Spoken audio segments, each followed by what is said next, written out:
Cinema शौकीन सबका स्वागत करता है। आज हम बात करने वाले हैं लेयर केक के बारे में। ये कहानी है एक ड्रग डीलर की जो रिटायर होने वाला है, मगर रिटायर होने से पहले कुछ ऐसा होता है जो उसकी पूरी जिंदगी को बदल करके रख देता है। कहानी की शुरुआत होती है और हमारे सामने जेल का दृश्य आता है। यहाँ पर हम बहुत सारे कैदियों को देखते हैं जो आपस में बात कर रहे हैं। सबकी अपनी अपनी कहानी है। कुछ लोगों को यहाँ पर 12 साल की सजा मिली है तो कुछ को सिर्फ 1 साल की सजा मिली है। और सब में एक चीज कॉमन है कि इन लोगों ने चोरी की थी। कुछ लोगों ने 10,000 पाउंड चुराए थे तो कुछ लोगों ने किलो से भर करके ड्रग्स। इसीलिए इनको बहुत ही अजीबोगरीब तरीके से सजा दी जा रही है। इन्हें भी ये बात समझ में नहीं आती कि कानून आखिर क्राइम्स को कैसे देखता है। उनका नजरिया बहुत ही अलग है छोटे और बड़े क्राइम्स को देखने का। तभी दूसरी तरफ हम देखते हैं मिस्टर एक्स नाम के आदमी को जो एक छोटा सा गिरोह चलाता है। इनका काम है एक जगह से दूसरी जगह पर ड्रग्स को पहुंचाना। वो जैसे ही अपने वेयर हाउस पे आता है हम यहाँ पर बहुत सारे लोगों को काम करते हुए देखते हैं। जब एक्स बैठता है तो उसके सामने हम क्लार्की नाम के आदमी को देखते हैं जो उसका दोस्त है। क्लार्की अभी ड्रग्स को तौल रहा है और नए कानून के बारे में बताने लगता है एक्स को कि सरकार बहुत ही कड़ा कदम उठाने वाली है ड्रग्स के अपराधियों के खिलाफ। अगर आप 1 केजी ड्रग्स के साथ पकड़े गए तो आपको कम से कम 15 साल की सजा मिलेगी। यहाँ पर हम बाकी लोगों को भी देखते हैं और इन्हें देख करके हमें ये बात समझ में आता है कि एक्स को अपने लोगों पे बहुत ही ज्यादा भरोसा है, इसीलिए इतने समय तक वो टिक पाया है इस धंधे में। थोड़ी देर के बाद यहाँ पर एक आदमी आता है जिसका नाम है मोटी। मोटी एक्स के बॉडीगार्ड के रूप में काम करता है। उसे ये बात पता है कि इस धंधे में कितना ज्यादा खतरा है। तभी यहाँ पर एक और आदमी अंदर आता है जिसका नाम है जीन। जीन अंदर आते ही सबसे पहले एक्स को कहता है कि शायद तुम्हारा समय बदलने वाला है। तुम्हें एक खास आदमी ने बुलाया है जिसका नाम है जिमी प्राइस। जितनी जल्दी हो सके उससे आकर के मिलो। तब एक्स भी टाइम नहीं गंवाता। अगले ही दिन वो मोटी के साथ पहुंचता है जिमी के पास। अब ये सारे लोग एक ही टेबल पे बैठे हुए हैं। यहाँ पर जिमी बताना शुरू करता है अपने सबसे खास दोस्त के बारे में जिसका नाम है ईडी टेम्पल। वो कहता है कि ईडी की दुनिया में सबसे प्यारी अगर कोई चीज है तो वो है उसकी बेटी, मगर उसकी बेटी को प्यार हो गया एक ड्रग एडिक्ट से और वो उसी के साथ भाग गई है। तब से ईडी बहुत ही ज्यादा परेशान है और वो कुछ भी करने को तैयार है ताकि उसकी बेटी को ढूंढ दिया जाए। इसीलिए काम मैं तुम्हें दे रहा हूँ, अब तुम उसकी बेटी को ढूंढ करके लाओगे। एक से यहाँ पर मना नहीं कर पाता। थोड़ी देर के बाद जिन बताता है कि इन्हें जाना है ड्रग डील के लिए। तब ये सारे लोग निकल जाते हैं। अब ये लोग जा रहे हैं ड्यूक नाम के आदमी के पास, लेकिन एक्स बहुत ही गुस्से में है। वो कहता है कि ड्यूक मुझे बिल्कुल भी पसंद नहीं है। वो हर बार हम लोगों से बदतमीजी करता है और उसका काम करने का तरीका भी अच्छा नहीं है। आखिर हम लोग उसके पास क्यों जा रहे हैं? तब जिन कहता है कि उसके पास एक बहुत ही खास तरीके का पिल आया हुआ है जिन पिल्स की कीमत मिलियंस में है। अगर हमें वो मिल जाए तो उन्हें बेच करके हम माला माल हो सकते हैं और अंत में हमें सिर्फ और सिर्फ पैसे ही चाहिए होते हैं। इन बातों को सुनने के बाद एक शांत हो जाता है और ये लोग पहुंच जाते हैं ड्यूक के अड्डे पे। यहाँ आते ही वो देखता है कि सारे लोग नशे में धुत बैठे हुए हैं। तब ड्यूक आता है उसके सामने और ये दोनों बातें करते हैं। इनकी डील लगभग डन हो चुकी है। अब एक्स का काम ये है कि वो बस बायर्स ढूंढे इन पिल्स के लिए। अगर वो असली बायर्स लेकर के आता है तो उसे अच्छा खासा कमीशन मिलेगा। मगर एक्स यहाँ से जल्दी निकल करके पहुंचता है एक बार में और अपने कुछ आदमियों को बुलाता है और सबको ये बात समझाता है कि ईडी टेम्पल की लड़की गायब हो गई है, वो भी एक लड़के के साथ जिसका नाम है चार्ली। तो जितनी जल्दी हो सके चार्ली को ढूंढना शुरू करो, चाहे कुछ भी हो जाए। इतना कहने के बाद वो सबको पैसे भी देता है ताकि ये लोग और भी ज्यादा मन लगा करके काम कर सके। जैसे ही उसके साथी यहाँ से निकलते हैं एक्स की नजर पड़ती है सिडनी नाम के आदमी पे। सिडनी ड्यूक का भतीजा है। वो भी देख लेता है एक्स को। यहाँ पर सिडनी के साथ उसकी गर्लफ्रेंड भी है जिसका नाम है टैमी। सिडनी आता है और एक्स से बात करता है। इन दोनों को देख करके ऐसा लगता है कि ये दोनों ही एक दूसरे को पसंद करते हैं और कभी इनके बीच कोई भी अनबन नहीं हुई। ये लोग अच्छे दोस्तों की तरह बात करते हैं और अच्छा समय बिताते हैं। मगर टैमी के मनसूबे कुछ और ही हैं। वो एक्स की तरफ अट्रैक्ट हो चुकी है। वो बार बार उसे ही देख रही होती है। एक वक्त के बाद वो अपने आप को रोक नहीं पाती और उसे अपना नंबर दे करके निकल जाती है। एक्स भी उसके नंबर को रखता है अपने पास में। वहाँ से आने के बाद वो मोटी से बात करता है और कहता है कि जितनी जल्दी हो सके मुझे बायर्स ला करके दो, जितने ज्यादा हो सके। अभी मुझे 2 बायर्स के बारे में पता लगा है जिनका नाम है ट्रेवर और शैंक। जितनी जल्दी हो सके मेरी मीटिंग को फिक्स करो। तब मोटी अपने कनेक्शन का इस्तेमाल करता है और इनकी मीटिंग फिक्स हो जाती है। कुछ ही घंटों के बाद ये लोग मीटिंग कर रहे होते हैं शैंक से। शैंक इनसे कहता है कि तुम लोगों को पता भी नहीं है कि तुम लोग कितनी बड़ी मुसीबत में फंसने वाले हो। जिन पिल्स के लिए तुम लोग बायर ढूंढ रहे हो वो पिल्स किसी और के हैं। ड्यूक ने तुम लोगों से झूठ बोला है। उन पिल्स को उसने सर्बियन गैंगस्टर से चुराया है जो बहुत ही ज्यादा खतरनाक है। वो किसी से बात तक नहीं करते, सीधा उनकी हत्या करते हैं और ये पिल्स उनके हैं और अब वो कुत्तों की तरह हर तरफ ढूंढ रहे हैं अपने पिल्स को। धीरे धीरे तुम्हारा भी नाम सामने आ सकता है। जैसे ही मुझे तुम्हारे बारे में पता लगा, जब मैंने खोजबीन की तो पता है मेरे सामने क्या बात आई कि तुम्हारा एक छोटा सा ग्रुप है और तुम्हारे ग्रुप का मुखिया कोई और नहीं बल्कि ड्यूक है। यानी ड्यूक के साथ तुम्हारा नाम जुड़ सकता है। तो ये वक्त है अपनी जान बचाने का। जितना हो सके उससे दूर रहो क्योंकि सर्वियंस आज नहीं तो कल ड्यूक के पास पहुंच जाएंगे और अगर तुम्हारा नाम आया तो तुम्हें भी जिंदा नहीं छोड़ेंगे। इन बातों को सुनने के बाद अब इनकी हालत खराब होने लगती है। फिर ये लोग आने लगते हैं वापस। रास्ते में एक्स कहता है कि मुझे अभी जाकर के बात करनी है ड्यूक से, जहाँ पर हमारी मीटिंग हुई थी वहाँ मुझे लेकर के चलो। मगर जैसे ये लोग गाड़ी लेकर के पहुँचते हैं, ये लोग देखते हैं कि ड्यूक के सबसे खास आदमी को किसी ने टॉर्चर करके मार दिया है। इस लाश को देखते ही मिस्टर एक्स के दिमाग में सिर्फ एक ही नाम आता है और वो है सर्बियन गैंगस्टर्स का। यानी वो लोग यहाँ पर आए थे अपने पिल्स के बारे में पता लगाने के लिए। अब एक्स की हालत और भी खराब हो जाती है। उसे डर लगता है कि मरने से पहले कहीं इस आदमी ने उसका नाम ना ले लिया हो, वरना सर्बियन सब इसके पीछे आएंगे। अगली सुबह एक्स जैसे ही उठता है उसे अपने साथियों का कॉल आता है, जिनको उसने काम दिया था एडी टेम्पल की बेटी को ढूंढने का। वो लोग उसे बुलाते हैं खुफिया जगह पे और बताते हैं कि जिस लड़के के साथ टेम्पल की बेटी भागी थी उस लड़के की मौत हो गई है, वो भी ओवरडोज से। वो बहुत ही ज्यादा कंज्यूम कर रहा था। उस लड़के के सारे दोस्त सामने ही बैठे होते हैं जो पूरी बात बताते हैं कि जब वो लड़की को लेकर के अपने पास आया तब से ही उनके बीच झगड़ा होने लगा, क्योंकि वो लड़की उससे भी ज्यादा फूंकती थी। जितनी भी नशे की चीजें उसके पास हुआ करती थी अब वो 2 हिस्सों में बट गए थे, इसीलिए हर वक्त इनके बीच लड़ाई होती रहती थी। मगर एक वक्त के बाद ओवरडोज से उस लड़के की मौत हो गई और उस लड़की ने एक बार भी उसके बारे में नहीं सोचा। उसने इन सबको चकमा दिया और यहाँ से भाग गए। ये सारी जानकारियां मिलने के बाद एक से यहाँ पर थोड़े कुछ पैसे देता है इन लड़कों को, जिन लोगों ने इस चीज को देखा था। पैसे मिलते ही ये लोग आपस में लड़ने लगते हैं कि आखिर ज्यादा पैसे कौन लेगा। एक्स इन चीजों को नहीं देखना चाहता, वो निकल आता है मोटी के साथ। ये लोग आकर के बैठते हैं एक डाइनर में और सोच रहे होते हैं कि अब इन्हें आगे क्या करना है। इन्हें किसी भी कीमत पे उस लड़की को ढूंढना पड़ेगा। अपनी बाकी लोगों को वो लोग लगा दें उस लड़की के पीछे। लेकिन अब ये लोग यहाँ से निकलते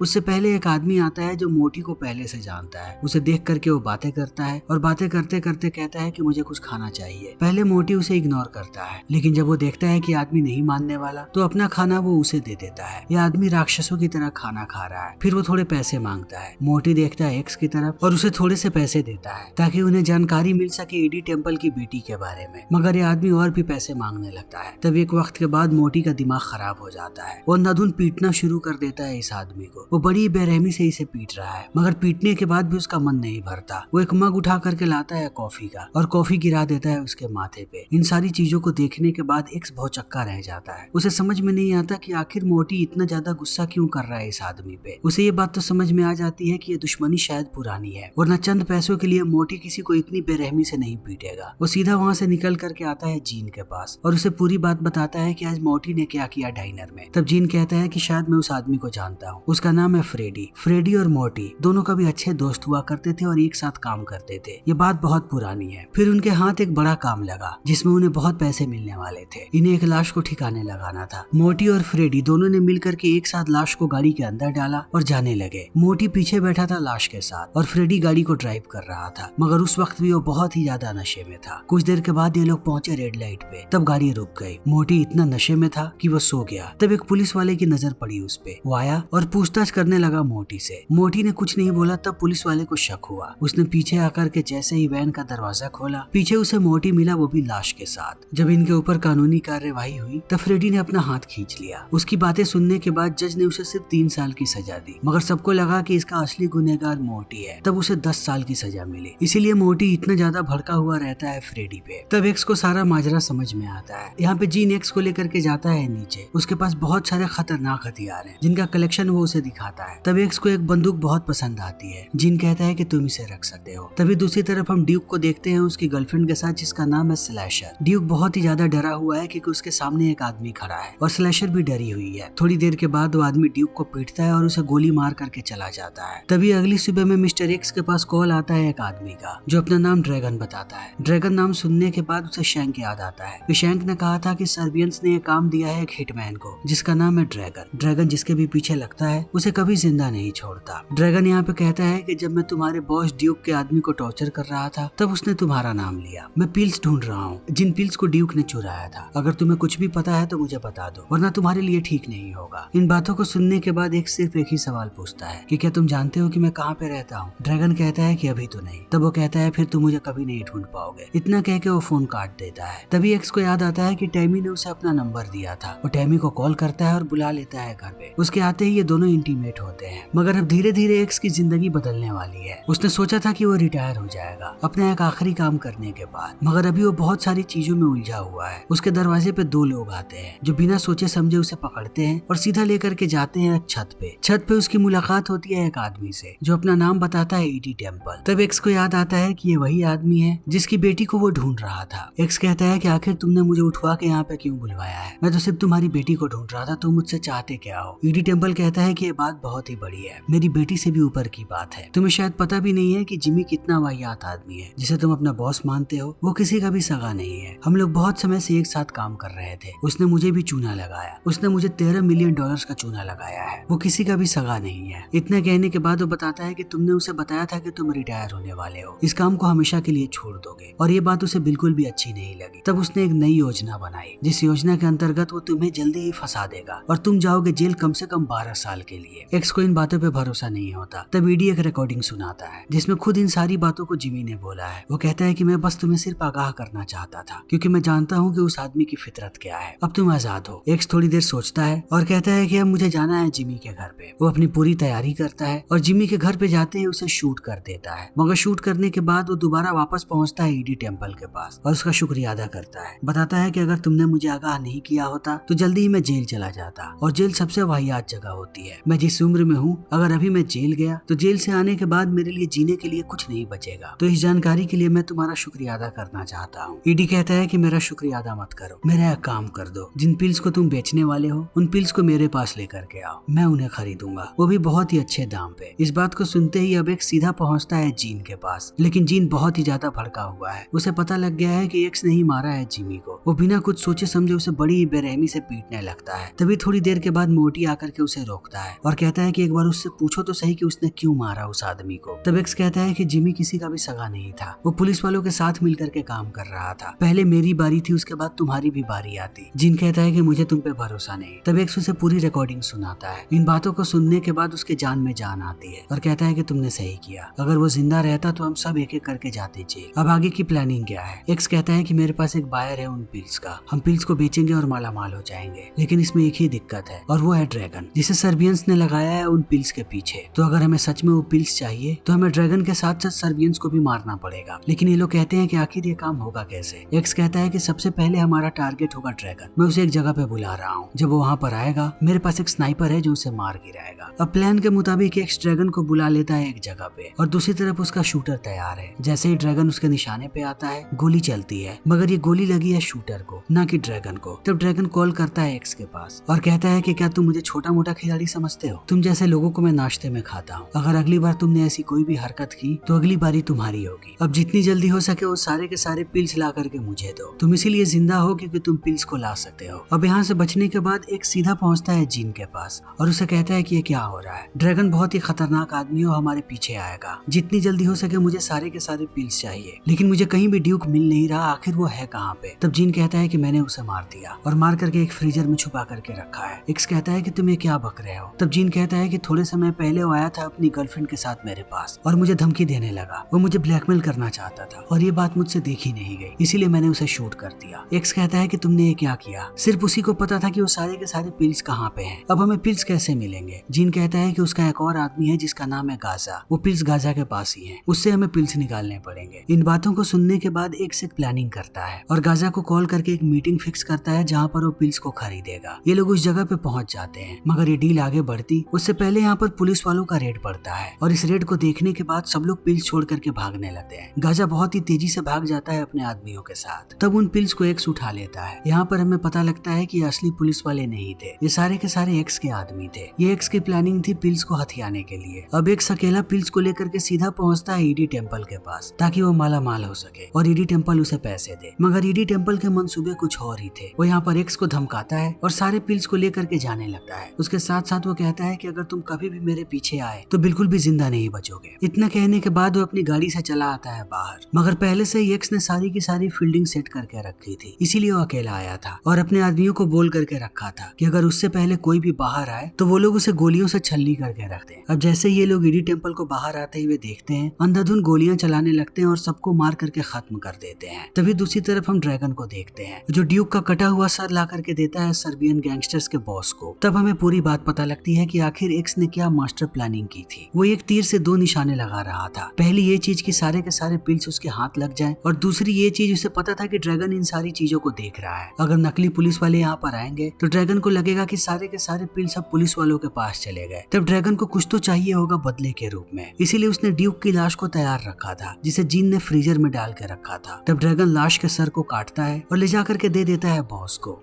यानी कि अब कोई भी सर्बियन गैंगस्टर पीछे नहीं आने वाला है उस पिल के। सारा का सारा पिल अब एक्स का है, जिन्हें बेच करके वो माला माल हो जाता है। वो इस पूरे शहर का बॉस बन चुका है और टैमी भी उसकी गर्लफ्रेंड बन गई है, जिसे वो कहता है कि वो जल्दी ही रिटायर होने वाला है। ये बातें करते हुए जैसे ही वो लोग अपने आलीशान घर से बाहर आते हैं, आगे ही सिडनी खड़ा होता है, जो नशे में भी है और गुस्से में भी है। वो अपनी बंदूक निकालता है और एक्स पे तान करके कहता है कि तुमने मेरी गर्लफ्रेंड को मुझसे छीन लिया, जिससे मैं सबसे ज्यादा प्यार करता था। इतना कहते ही वो गोली चला देता है और एक्स की भी मौत हो जाती है। यानी जितने भी लोग जुड़े हुए थे एक एक करके सारे लोग मारे गए। फिर इसी के साथ ये फिल्म यहीं पर खत्म हो जाती है। तो अगर आपको हमारी ये वीडियो पसंद आई हो तो इसे लाइक करें, शेयर करें और चैनल को सब्सक्राइब करें। Thank you.